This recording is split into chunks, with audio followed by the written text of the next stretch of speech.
Hi అండి. ఈరోజు మళ్ళీ సరుకులు తెచ్చుకున్నా అండి. అయితే ఈ సరుకులు చక్కగా బ్యాగ్లలో ఆ మూటలు కడితే మాత్రం భలే అనిపిస్తున్నాయండి. ఎంత ఓపికగా షాప్ వాళ్ళు కట్టి పెడతారంటే, నేను వెళ్తే వాళ్ళు చాలా టైం స్పెండ్ చేసి ఇవన్నీ సరుకులు కట్టి పెడతారండి. ఆలోపు కొంతమంది వచ్చి వెళ్తూ ఉంటారు కదా షాప్కి, ఇవి ఏంటి, సంచులు ఏంటి, ఇలా ఎందుకు తీసుకెళ్తున్నారు అని తెలుసుకుంటూ ఉంటారు.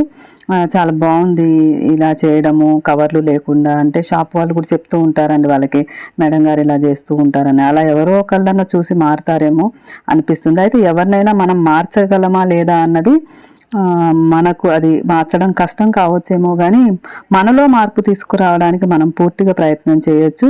అది తప్పకుండా మనం మారాలనుకుంటే మనల్ని ఎవరు ఆపలేరండి. కాబట్టి నా ప్రయత్నంగా నేను మారాలనుకున్నది, నేను చేయాలనుకున్నది నేను చేస్తున్నాను.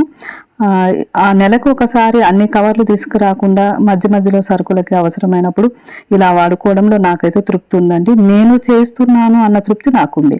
అది చూసి ఇన్స్పైర్ అయ్యి వేరే వాళ్ళు చేయగలరా, చేయలేకపోవచ్చా అన్నది వాళ్ళ మీద మనమేం బలవంతం చేయలేం కదండి. రవ్వతో సహా అన్నీ తెచ్చుకోవచ్చండి. ఇంకేదన్నా సరిపోకపోతే నా దగ్గర న్యూస్ పేపర్ కవర్స్ ఎలాగో ఉంటాయండి, వాటిలో కూడా తెచ్చుకుంటూ ఉంటాను. ఎవరికైనా ఇది నచ్చితే మాత్రం తప్పకుండా లైక్